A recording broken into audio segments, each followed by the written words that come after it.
SOP म्हणजे काय, फुल form SOPचा काय आहे आणि त्याचबरोबर याचं मराठीमध्ये मीनिंग काय आहे ते आपण या व्हिडिओमध्ये पाहणार आहोत. SOP, S means standard, O means operating, P means procedure. Standard operating procedure. In शॉर्टमध्ये डेफिनेशन आपण पाहूयात. अ standard operating procedure is a set of written instructions that document a routine or repetitive activity followed by an organization. म्हणजे अशी procedure, अशी return procedure, अशा सूचना, असे instruction ज्या डॉक्युमेंट्समध्ये जे काही रूल्स आहेत किंवा ॲक्टिव्हिटीज आहेत त्या संस्थेने अशा प्रकारे फॉलो करायला हव्यात. त्याचबरोबर अजून एक आपण SOPची डेफिनेशन पाहूयात जेणेकरून हा मीनिंग एकदम क्लिअर होईल. SOP हा लिखित सूचनांचा एक संच आहे, म्हणजे रायटिंग इन्स्ट्रक्शन्स आहेत, बंच ऑफ रायटिंग इन्स्ट्रक्शन, जो टप्प्याटप्प्याने प्रक्रियेचे वर्णन करतो, जो नियमित क्रियाकलाप योग्यरित्या पार पाडण्यासाठी घेणे आवश्यक आहे.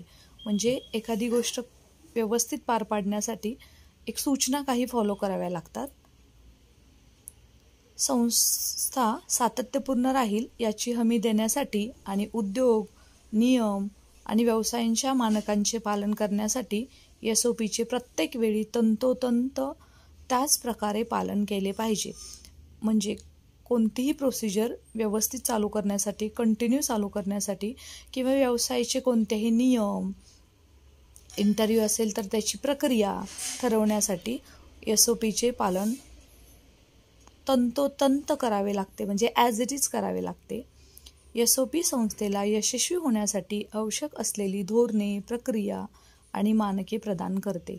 म्हणजे थोडक्यातच जे काही कोणतेही सेट ऑफ प्रोसिजर समोर आहे ती व्यवस्थित होण्यासाठी धोरणे काय, उद्दिष्टे काय, त्याची प्रक्रिया काय असेल आणि त्याचबरोबर त्याचे नियम काय असतील याबद्दल SOP म्हणजे थोडक्यात अशा गाईडलाईन जेणेकरून संपूर्ण प्रक्रिया योग्यरित्या योग्य वेळेत पार पाडण्यासाठी नियमांचा संच असतो आणि तो प्रक्रिया पूर्ण करण्यासाठी मदत करतो.